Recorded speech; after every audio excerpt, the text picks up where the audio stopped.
नेपालको राजनीतिको बारेमा नबोलौँ भनेको अब अलिकति बोल्नै पर्ने भयो। लगभग हिजो आज न्युजमा आएको जुन यो प्रदेश, यो मधेसको एउटा प्रदेश छ, त्यहाँ चाहिँ सिके राउतले अब यो विखण्डन हुने खालको कुरो निकालेका छन्, जुन चाहिँ एकदमै नराम्रो कुरा हो।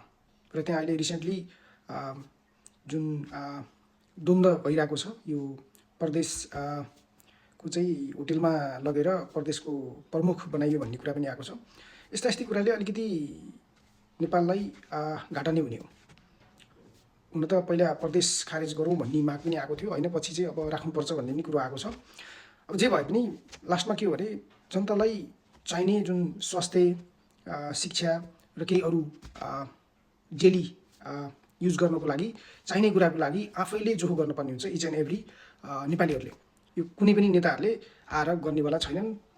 भर्खरै रिसेन्टली पनि देखिएको छ, शेरबहादुर उपचारको लागि सिङ्गापुर जानुभयो उहाँको परिवार। तर अहिले पनि नेपालको कति ठाउँमा अथवा बजारमै पनि मान्छेहरूलाई उपचार गर्नको लागि केही अभियन्ताहरूको सहयोग लिनै पर्ने भएको छ।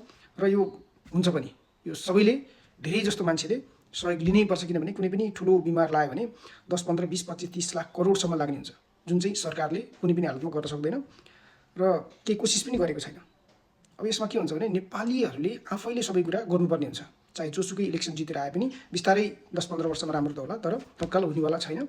र करेन्टली इच एन्ड एभ्री इन्डिभिजुअलले अब नेपालको भविष्यको लागि आफ्नो ठाउँबाट करेन्टली कस्तो खालको पोलिटिकल लिडरलाई चुज गर्ने हो, त्यो चाहिँ एकदमै धेरै सोचेर गर्नुपर्ने हुन्छ। नत्र यसको रिजल्ट्स, यसको जुन पछि हुने नतिजा एकदमै नराम्रो हुनेवाला छ। र एकदमै सेन्सिबल तरिकाले सबै नेपालीले सोचेर अहिलेको करेन्ट सिचुएसनलाई कसरी चाहिँ आफूले एउटा कुनै इफोर्ट, कुनै देन दिन सकिन्छ, त्यो गर्नुपर्छ।